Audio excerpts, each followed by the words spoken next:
Hello and welcome to the garden. Well, it's an overcast day today. It was raining earlier and I think it's going to rain on and off for the next few days.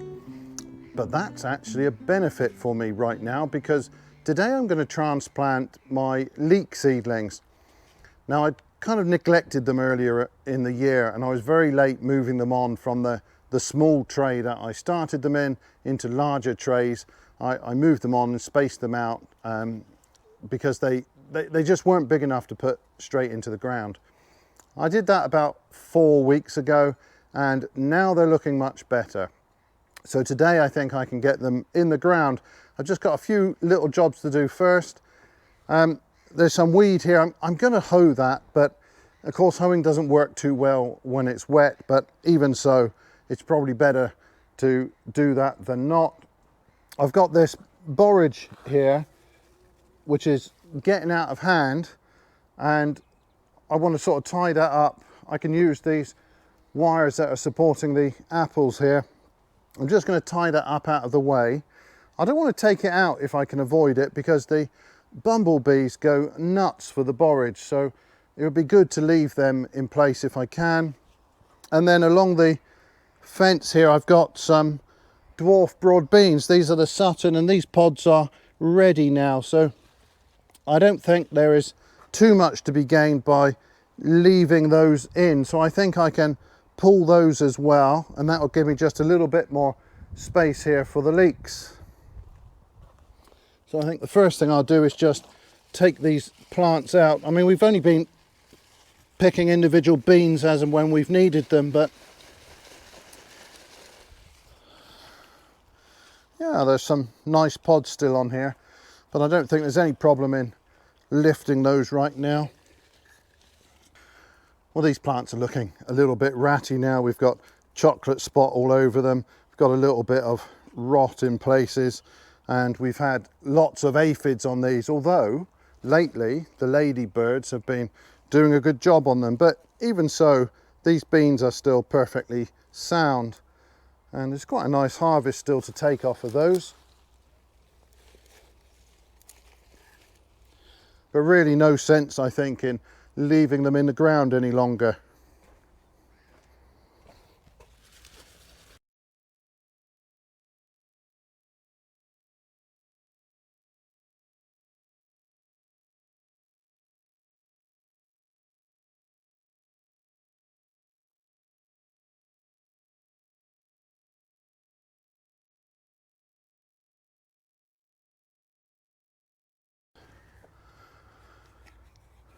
Well, it's a bit scruffy, but it's better than taking the whole plant out, I think.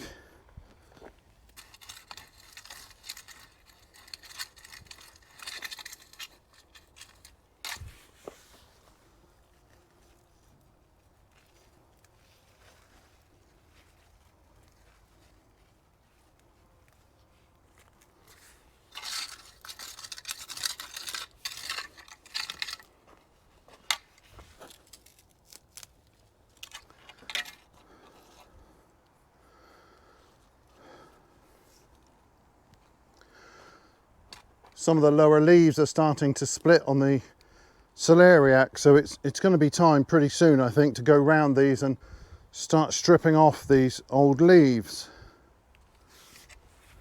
But that is a job for another day.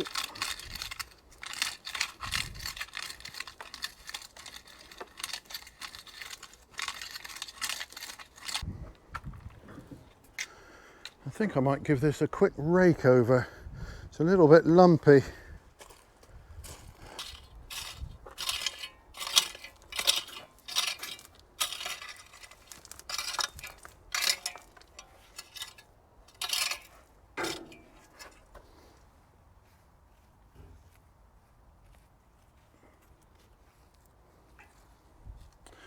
Well, this cucumber that I moved from the greenhouse earlier in the year is looking thoroughly sad. It really didn't like being transplanted, and maybe I'll give that a drop of feed, but I don't think it's going to do very well for us this year. In fact, its neighbour's not doing well either. It's got some fruit on it, but I have got really rubbish cucumbers this year.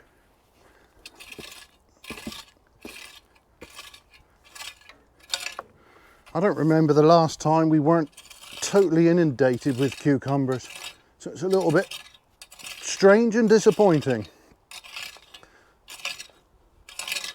It's definitely not my year for cucumbers. So I'm just going to use the dibber to make some holes for the leeks, and I think I'm going to space these about 8 inches apart. I think that's a reasonable space for leeks. You can put them a little closer together than that, but I think that will be quite good here.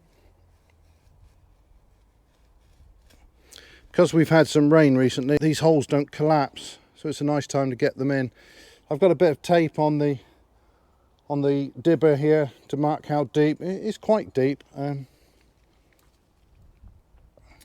Well, I suppose the leek will sit about 7 inches or so below ground. I'm going to get a nice white blanch from it.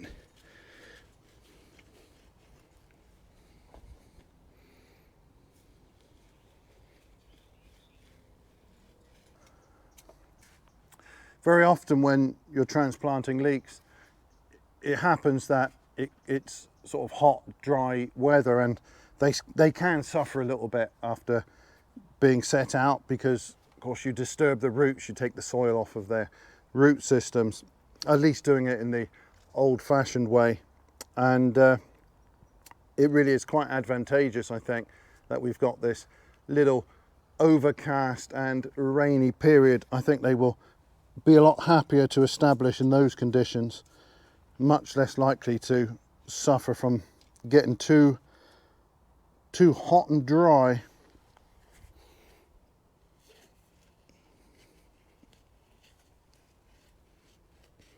So I'll just make a couple of rows here, and then I'll start untangling some of the seedlings.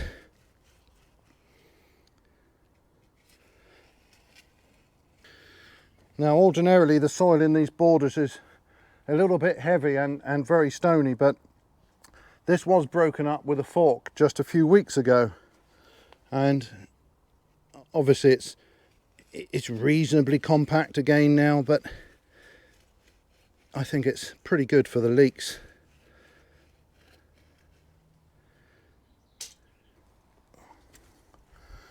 So here are my transplants. They've got good thick stems on now. They're at least pencil width, which is what you're looking for. They put on a lot of growth since I transplanted them. You can see that the roots are now coming through the newspaper that I lined this tray with and coming out the bottom. So the tricky bit is always starting to get a few of these out without damaging them too much.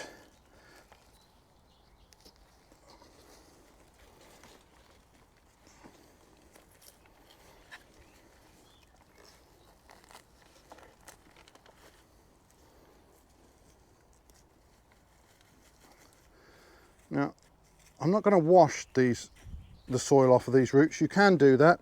You give them a little bit of a swish around in a bucket of water and they will clean up very nicely. But I'm just going to trim them a little bit so I can get them in those holes. I'll cut those outer leaves off, they're flopping all over the place. And I will trim the top growth as well after I've got them in. A little bit of a twist as they go in, that always helps. Settle them down nicely and decapitate them. Now, I know it's not common practice, I suppose, anymore to do it this way. A lot of people say it's not necessary to trim the top growth, but I always think that if you've disturbed the roots and you've taken some of the root ball away, it's not a bad idea to also reduce the foliage.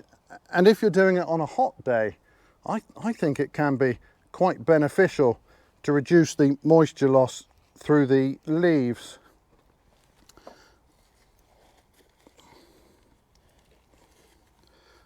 So I don't want to break these really so much as sort of shake and tease them out. There we go. Well, that one doesn't need much of a trim.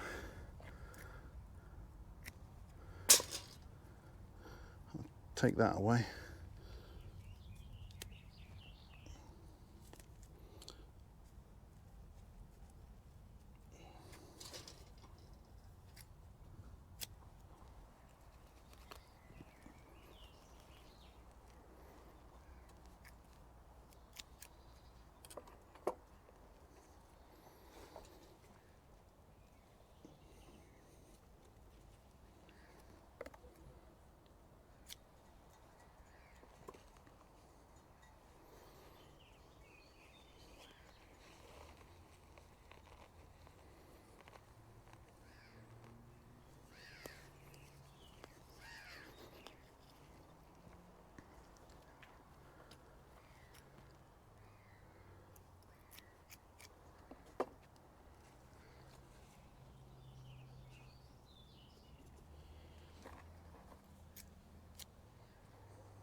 Well, the final thing to do is just fill these holes with water.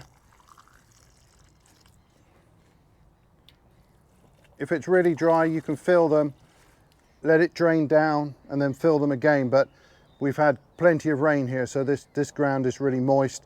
I only need to do this the once. That will wash enough soil down around those roots. And you don't want to fill those holes in. Make it easy for that stem to expand there.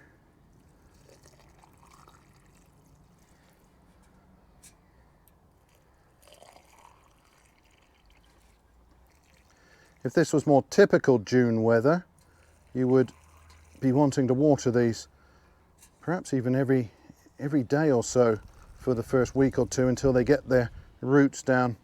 I think then they really don't need too much attention.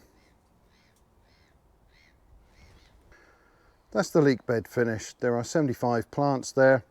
I think they're spaced just about wide enough to be able to hoe between them without risking damaging the stems of the leeks themselves. That's quite useful.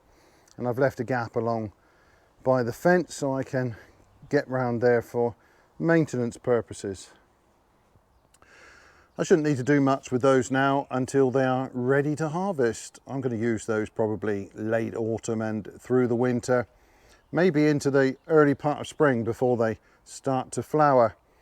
I'm not growing these for baby leeks. I'd prefer to have full-size leeks later in the year. I'm not sure how far they're going to develop this year. I'm a little bit late getting these transplanted thanks to neglecting the seedlings earlier in the year. Now, I've got 75 there, and that has left me with quite a few spares. Now, I don't ever remember needing a spare for leeks. They transplant really rather well. I could, of course, put some more somewhere else, or I could plant them at closer spacings for baby leeks. But I think 75 leeks is already more than enough for us. I don't know what I'm going to do with all of those. Might be time to start putting together some veg boxes. But anyway, that is all for this video. Thanks very much for watching, and bye for now.